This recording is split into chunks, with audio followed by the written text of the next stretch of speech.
ಧರ್ಮಸ್ಥಳದಲ್ಲಿ ನಡೀತಾ ಇರುವಂತಹ ಅಸ್ಥಿಪಂಜರ ಶೋಧ ಕಾರ್ಯಾಚರಣೆ ಈ ಪ್ರಕರಣಕ್ಕೀಗ ತಿರುವು ಸಿಗ್ತಾ ಇದೆ. 300ಕ್ಕೂ ಹೆಚ್ಚು ಶವ ಹೂತಿದ್ದೀನಿ ಹೀಗಂತ ಮಾಸ್ಕ್ ಮ್ಯಾನ್ ಹೇಳ್ತಿದ್ದಾನೆ. ಎಸ್ಐಟಿಗೆ ಸ್ಫೋಟಕ ಮಾಹಿತಿ ಕೊಟ್ಟಿದ್ದಾರೆ ದೂರುದಾರ. 30 ಕಡೆ 300ಕ್ಕೂ ಹೆಚ್ಚು ಹೆಣ ಹೂತಿದ್ದಾಗಿ ಮಾಹಿತಿ. ಬಂಗ್ಲಗುಡ್ಡ, ಕಲ್ಲೇರಿ, ರತ್ನಗಿರಿಯಲ್ಲೂ ಹೂತಿದ್ದಾಗಿ ಈತ ಹೇಳಿಕೆ ಕೊಟ್ಟಿದ್ದಾರೆ. ಈಗ ಡ್ರೋನ್ ರೆಡಾರ್ ಮೂಲಕ ಉತ್ಖನನ ಮಾಡಬೇಕು ಅಂತಲೂ ಕೂಡ ಎಸ್ಐಟಿಗೆ ಒತ್ತಾಯಿಸಿದ್ದಾರೆ. ಮಾಸ್ಕ್ ಮ್ಯಾನ್ ತೋರಿಸಿದಂತಹ 13 ಕಡೆಗಳಲ್ಲಿ ಈವರೆಗೆ ಶೋಧ ಆಗಿದೆ. ಈಗ ಇನ್ನುಳಿದ 30 ಸ್ಪಾಟ್ಗಳನ್ನು ಹಾಕಿದ್ರೆ ಎಸ್ಐಟಿ ಕೆದಕುತ್ತಾ? ಈಗಾಗದಿರೋ ಜಾಗದಲ್ಲೂ ಕೂಡ ಈ ರಡಾರ್ ಮೂಲಕ ಶೋಧ ನಡೆಸಬೇಕು ಅನ್ನುವಂಥ ಮನವಿಯನ್ನ ಈ ದೂರುದಾರ ಮಾಡಿಕೊಳ್ತಿದ್ದಾರೆ. ಎಸ್ಐಟಿ ಎಸಿ ವರ್ಗೀಸ್ಗೆ ಒತ್ತಾಯಿಸಿದ್ದಾರೆ ಮಾಸ್ಕ್ ಮ್ಯಾನ್.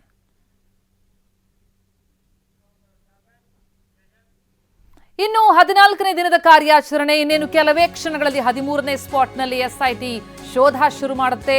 13ನೇ ಪಾಯಿಂಟ್ ಅನ್ನ ಮತ್ತೆ ಎಸ್ಐಟಿ ಅಗೆಯಲಿದೆ.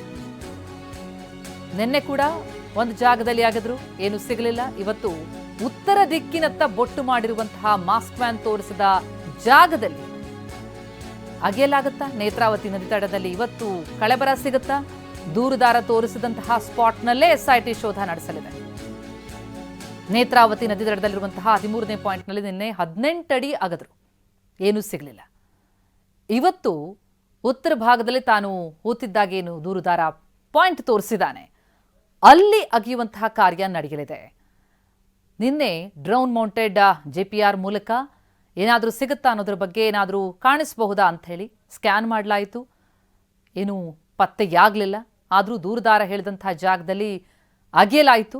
18 ಅಡಿ ಆಗಿದ್ರೂ ಕೂಡ ಕಳೆಬರಹ ಸಿಗಲಿಲ್ಲ. ಇವತ್ತು ಶೋಧ ಮುಂದುವರಿಯುತ್ತೆ.